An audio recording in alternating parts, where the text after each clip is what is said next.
I've got a confession, because I am tired of carrying this burden, this secret that's been weighing me down for years. And you can follow the path of my tears to the moment of my guilt and shame that left me in pieces whenever I came to the realization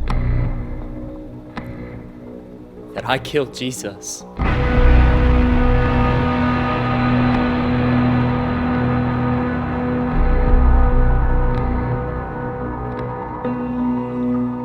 Let me take you back to the start in Gethsemane, where I let sin capture my heart. A few days later now, and I'm in the crowd shouting for Barabbas to put Jesus on trial as King of the Jews. Then it happens. Lashing after lashing, inflicted by my sin, tearing apart such blameless skin. A bruised and bloody wound ripped open by leather and stone 39 times in total. As if that weren't enough, it only gets more awful.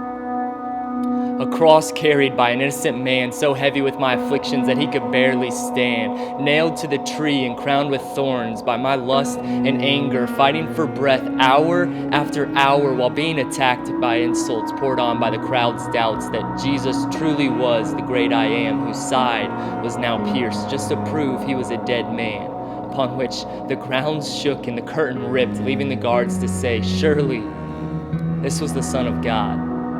Surely this man was innocent.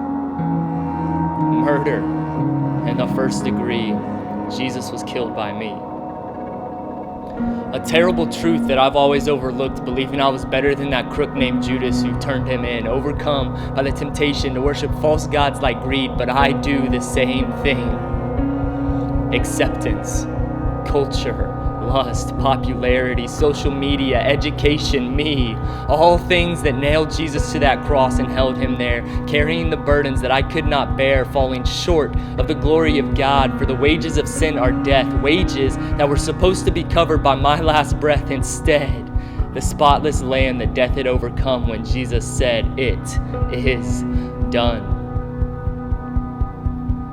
An undeserving gift of life given to me, bought at a price so costly that now begs the question, what will you do with this newfound redemption? Your death has been pardoned by a guiltless man on a cross who considered the riches of heaven to be a loss without you there in his presence. So what will you do with these presents of life and forgiveness? As for me, I will bow my life at his feet in holy surrender of everything until his glory is an untamed fire that burns as my only desire, because the death of Jesus will not be in vain. I will do this in remembrance of his name. I will rise, no longer enslaved to lies, throwing off everything that hinders me from running this race towards his endless grace. Running until I can run no longer, which on wings like eagles I will soar, because the death of Jesus will not be in vain. I will do this in remembrance of his name. I will walk through the valley of the shadow of death and fear no evil, moving forward step by step until I reach the finish line where Jesus will finally be mine, because his death will not be in vain. I will do this in remembrance of his name. It is about more than wine and bread. It is about the body and the blood that was shed by a man who does not hold a grudge against your sacrifice of his life for yours, because it is the only thing that could suffice to bring you from death to life. On Sunday mornings, this isn't just something that we do. This is who we are, living this life by his scars. So, will the death of Jesus be in vain? Or are you going to do this in remembrance of his name?